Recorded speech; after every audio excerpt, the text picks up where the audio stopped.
House prices just got a $36,000 boost. Let's have a look. Hello everyone, Florian here and welcome to another episode of HeiseSays.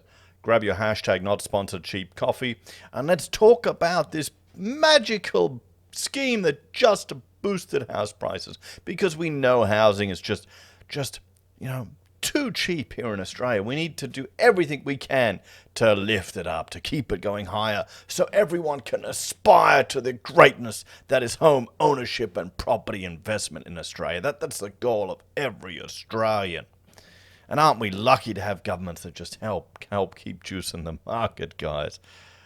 Aren't we lucky?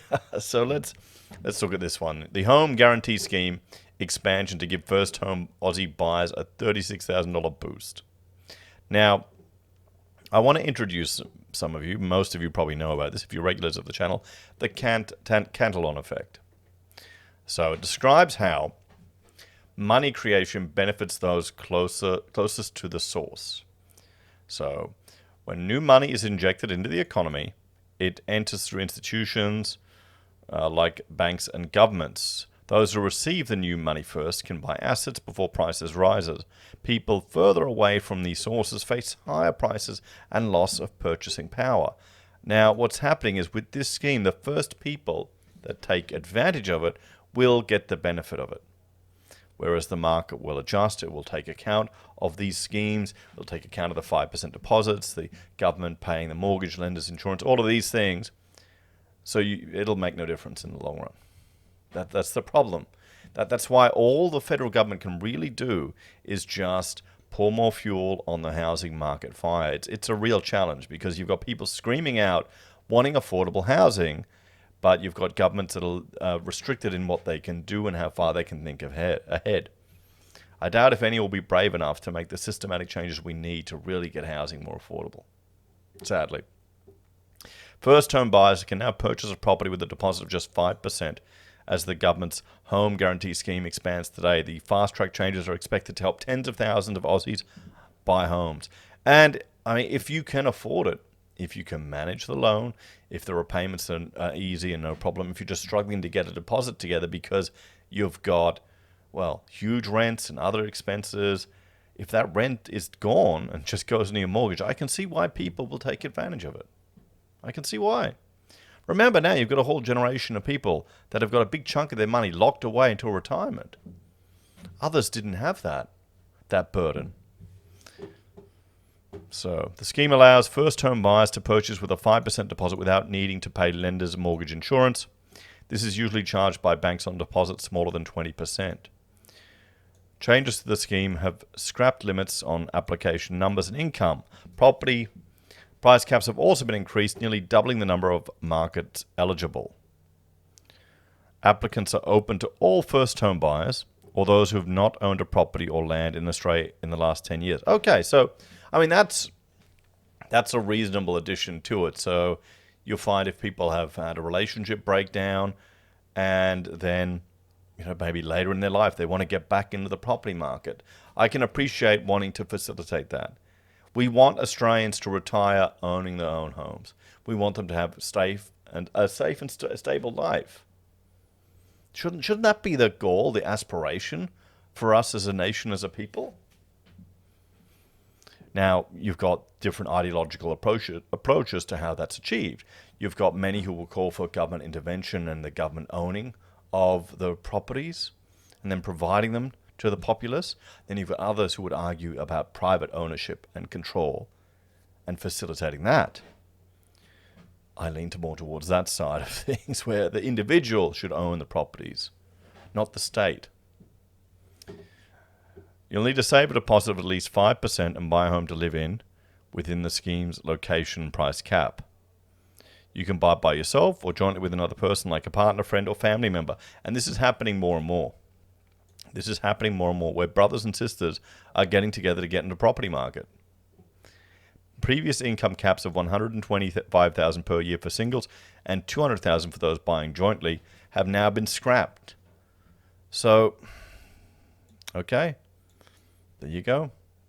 There's no caps anymore. I mean, 200 grand as a household isn't as much as what it was in the past, particularly with the cost of living. Just look, we looked at the other day, power went up nearly a quarter in the last 12 months. So how much will it save buyers? Will it save buyers at all? Maybe in the short run to get into the market, but you're borrowing more. The scheme means you avoid lender's mortgage insurance, which can be thousands of dollars. Canstar found a borrower with a 5% deposit would normally have to pay $27,765 in LMI costs for the average unit worth $695,000. For the average house worth $920,000, the borrower would have to pay $36,000. Buying with the 5% deposit means you'll be able to get into the market years sooner, and that's the point of difference. Why can't people use their superannuation to get into the market? Because then you would also be in the property market years sooner. But no, there's a big industry, there's a big push. They don't want you to control your own money. The union and bank-controlled super funds want to control your money for you and then trickle it to you, give it to you when you retire. So not when you need it the most, when you're young, when you want to build a family, because we've got a very paternalistic thinking here in Australia about the state taking on those roles from the individual. We saw with the social media bans for children. That's a parent's job. It's not the government's job. The parents should be able to do that, should be able to have that level of control. But we're in Australia. We don't think like that. Domain found Sydney households previously faced 10 years and 3 months to save a 20% deposit for a $1.5 million house. Now they just need 2 years and 10 months. Melbourne, Brisbane and Adelaide first-term buyers can expect to save for just over 2 years based on the property price caps, cutting their savings time by more than 5 years. And if you think about that, sure, they'll be paying more interest on that portion they borrowed, but what capital growth will you get in 5 years? I mean, okay, sure, it could go negative, but can we really see that happening for an extended period in Australia? You've got to think of us in a global perspective. So long as the status quo is maintained, our population due to migration continues, demand is still there. Do you really think it's going to come crashing down, guys? Perth couples will see their saving times drops to just 19 months, a reduction of 4.5 years. So what are the caps? Let's have a look at these caps, guys. Sydney, $1.5 million. Melbourne, $950. Brisbane, we're $1 million. We're $1 million now, guys. We've overtaken Melbourne. Who would have thought? Perth, $850,000. Adelaide's up there, $900,000. Remember when Adelaide used to be cheap? You could get, at least for those of us living on the East Coast, it seemed cheap. Look at Hobart. I remember when I was in Tassie, when I was working for an architecture firm in Launceston, how cheap the houses were there. Oh, that was just... Canberra, $1 million. And Darwin, $600,000. So let's have a bit of a chat about this one, guys. Now, I don't blame people taking advantage of this scheme to secure a house. I completely understand, and I appreciate why people would want to do that. My advice would be, if you're going to do that, attack that mortgage.